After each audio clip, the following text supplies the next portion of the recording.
Once you put a joke on any platform, is it over? Well, to me, I don't believe that. I don't believe that it's over. Now, there are some things that I said that's been on platforms that I don't say anymore. But I also believe that the world is changing. There's people that was doing comedy in 2007, 2005. It's like, I can't do that. Man, ain't nobody watching beta tapes no more, bro. That shit is, bring that shit back. That shit is, yo, the one shit you did with the peacock and the nose, all that shit is brand new again. Yep. Right? And I think sometimes as comedians, we try to stick to rules. This is what it's supposed to be. And we listen to vets and we listen to this comedian. This is how it's supposed to go. Once you put it on the platform, all right, look, man, let me walk my journey and I'm gonna do it like this. You know what I'm saying? I'm gonna do it like this. Everybody, it's a billion people in the world. Yeah. Right? So for me, I'm not gonna put it on two specials. Yeah. Right. Now I might not say, all right, I'm gonna do this special, put it out, then put out a new special and have the same bitch. No, I wouldn't do that. But it's comedians that won't even do live shows with shit that they seen. It's a new day. That's Yeah. great. Well, Yeah. but people are smarter now too. Like, so now there's a little bit of freedom, and I can post this bit. Also, people know that this bit is going to expand. This bit's going to grow, and they get to watch the process now. Yeah. They're Yeah. not so dumb as to be like, oh, I can't believe he's still doing that. Yeah.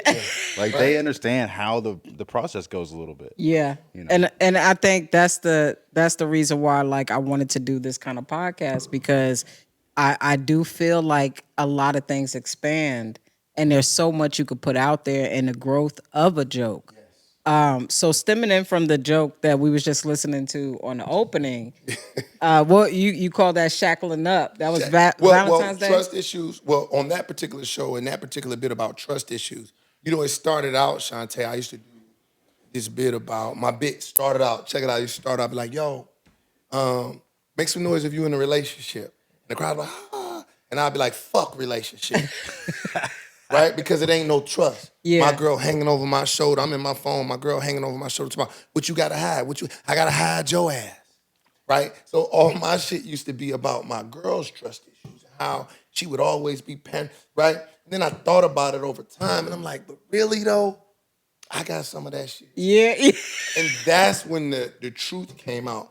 And to be honest, at that time, we talking 2010, 2011, when I finally had that light bulb. Yeah.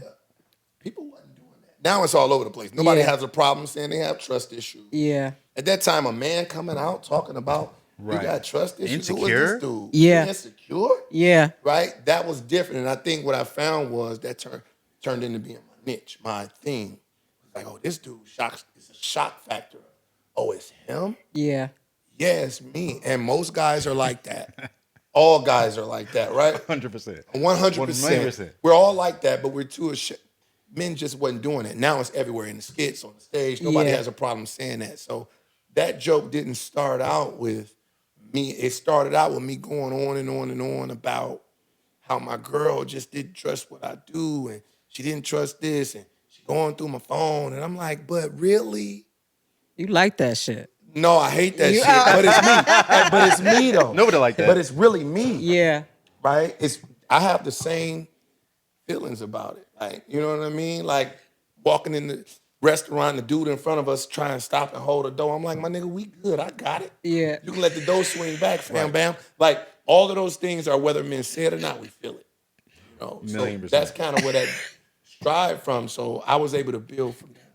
With you, first of all, do you remember the moment where you realized, oh, that's me, and I need to put it from my angle? That's an amazing question, Chaunte. Because if we're gonna put a time stamp on it, I remember doing the show. This sounds crazy, but this was so long ago. I did a show at this spot called Mavericks Flat, and there was a guy. He said he used to manage Richard Pryor or something. I wish I knew his name. And he came to me, and when I got on stage, he was like, "Yo, don't have a problem, being a butt of the joke. Don't have a problem losing." And it didn't mean nothing at the time. I'm like, what's this dude talking about? All right, bet, whatever. I had people saying I did good. But if I can say the moment, it was more just a time when I just like, man, I just was, I used to feel like, man, let me just try this. What if I was the problem? What if let me just flip it. And I really be honest, it probably was just a thought one day. It's like, let me try it. And once that beat worked, I was like, let me try something else. Oh, y'all like this? Yeah. Oh, it just kind of went on and on from there. All I need is one laugh. Yeah. I showed up in LA with no jokes. Like I didn't do comedy like that in Detroit. I'm from Detroit. But once I had one joke, like a joke that went, you know, you could tell who you are in a relationship by what your girl saved your name as on her cell phone. Yeah. I picked up my girl on the phone and looked at it. It said, "This nigga." And Chaunte, I only had 2 minutes of comedy. Really, 60 seconds. And people would be like, "You got 10 minutes." And I'd be like, "What?" And I'd do 3, but I would tell that joke and then I can get a laugh. And that gave me the confidence to keep doing that shit. You feel me? So it's like an HP bar. Like get a little HP up front. That's Yeah. all I need. I can work with that. I can cook with that until it goes down. And that So I would get be my another one. close. As soon as it start getting shifty, I tell that joke and say, "All right, God bless, good night." Yeah. Producer in the back, like, "My nigga, you got 8 more minutes." I'm finna go. They like that. And I had merch too. So He was selling merch hilarious. 2 days into Off 2 stand minutes. up. the comedy. I had motherfucking CD tapes. That's a game plan. But, though. Right. but truthfully, I couldn't tell you the actual moment when I was like, but I knew that was the process. I'm Yeah. like, man, this is different. Because I took David Arnold's, rest in peace, I took David Arnold's comedy class. And even then, I wasn't doing that. I still got clips from that. Yeah. When I was just talking about random things. And, you know, it kind of clicked after that. That's a great. It's a great angle because, well, what was the fear behind bringing up that you had trust issues, or if you could speak to the men, what was the fear? Because men are macho. Men are macho. You can't admit that you are really secretly like, I don't want this dude talking to my girl, bro. Yeah. I don't want you out here like that. All y'all niggas coming up here, everybody turn into a gentleman when your girl come around. Right. I just want to toast the room. Clink, Right. clink, clink. I got champagne. No, we good over here with these Modelo's. Right. Nigga, we don't. And she tapping me. I like champagne. No, you don't like champagne.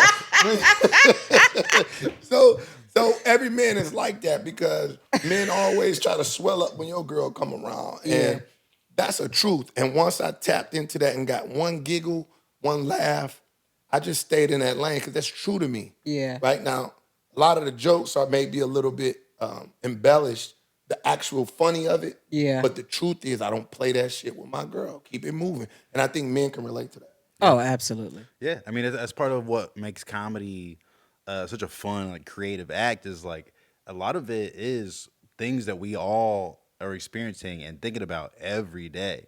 And so if you figure out how to articulate that or tap into that stream of consciousness, everybody got it. So you're just tapping in. Everyone's like having a moment of catharsis as soon as you say that out loud. You're like, damn, I Yeah, did yeah, think that. yeah. Right? And it's straight. It doesn't know? choose a side. Like the men, a lot of times, I'm gonna tell you, my aesthetics.